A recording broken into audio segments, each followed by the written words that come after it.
Aside from the current situation, President Vladimir Putin seems like a humble statesman with a modest income. The Kremlin claims that Putin earns an annual salary of $140,000 per year. His publicly disclosed assets include an 800 square foot apartment, a trailer, and 3 cars.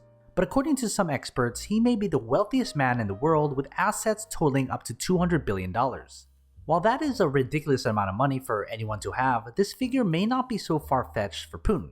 Here's why. Putin is often seen sporting high-end luxury watches that are retailed for multiple times his supposed annual income. He has been pictured wearing Patek Philippe's worth $60,000 and allegedly owns a $500,000 A. Lang & Son turbograph, as well as other fancy designs. And there's of course that $1.4 billion Black Sea mansion. Putin is rumored to be the owner of a beautiful 190,000 square foot mansion sitting atop a cliff that overlooks the Black Sea. This coastal property is reputed as the largest private residence in the country and serves as his private palace, endearingly called Putin's country cottage. Most of the mansion is reportedly decorated by an exclusive luxury Italian brand called Citerio Atina, including Louis XIV style sofas, $500,000 in dining room furniture, and a $54,000 bar table.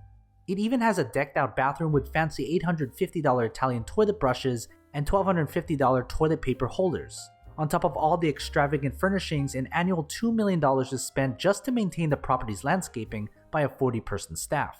But Russian analysts call it a blatant lie, saying that no businessman can have a property guarded by the FSB with a no-fly zone over it. Then there's the aircrafts, helicopters, and cars. Apart from the Black Sea mansion and 19 other houses and 700 cars, Putin supposedly has a collection of 58 aircrafts and helicopters, including a $716 million plane called the Flying Kremlin that has a toilet made of gold. Not surprising considering his taste for grandiose, neoclassical architecture. And to keep his options open by land, air, or sea, he also has a $100 million mega yacht designed by a nuclear submarine maker from the Russian Navy. So then how did he get this $200 billion fortune? The $200 billion figure was estimated by financier Bill Browder, who, in a testimony to the US Senate Judiciary Committee in 2017, said that Putin amassed most of his wealth after a Moscow court jailed oligarch Mikhail Khodorkovsky in 2003 for fraud and tax evasion. After Khodorkovsky's conviction, the other oligarchs went to Putin and asked him what they needed to do to avoid sitting in the same cage as Khodorkovsky. From what followed, it appeared that Putin's answer was 50%. He wasn't saying 50% for the Russian government or the presidential administration of Russia, but 50% for Vladimir Putin personally. On top of all this, the famous Panama Papers revealed a network of secret offshore deals and loans worth $2 billion pointing to Putin in 2016.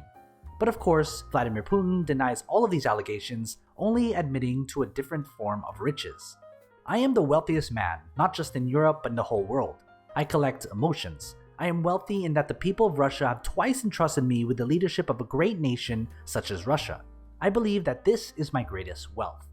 So what are your thoughts? Is Vladimir Putin really worth that much, or are we just all lying? Comment your thoughts below. And as always, take care of your money.